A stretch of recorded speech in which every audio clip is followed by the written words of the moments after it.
Well, hey, life groups. I hope September has been treating you well. And I'm sure for some of our groups, we're still just kind of getting the ball rolling of connecting again regularly. Maybe some of us have been already connecting for a week or two. But today, especially if you're leaning into our conversation starters and processing what we're sharing and learning together on Sunday mornings, this week is the second week. Just the second week of our journey into and through the book of Revelation, the last book of the Bible.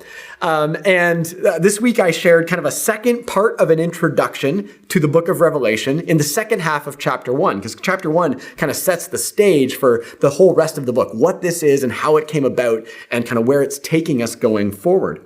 And I invite you to reflect on the passage. It's essentially the passage I taught on is Revelation 1:9-20. So you may want to look through different parts of it. And again, engage our conversation starter questions. But really the big idea we see here is that the writer John of this book is finding himself in the circumstance of being exiled on a prison island called Patmos. And part of what we'll see in Revelation is what John experiences is that Jesus reveals himself to John in a fresh way in the midst of the most desperate and dire circumstances. And then that Jesus says that he is right there with John, and he is also with all of his followers, who for many we'll see in the letters to the churches that are coming up, we're also facing desperate and dire circumstances.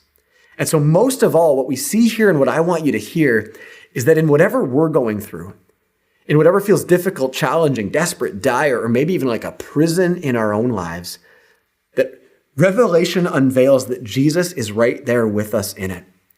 He's walking among us, tending to the fire of our faith.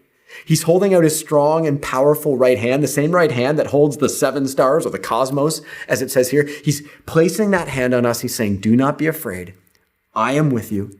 I hold the keys to life, and I'm going to walk with you through whatever you are facing. And that he has more to say and show us and tell us, and that kind of sets the stage for the rest of the book.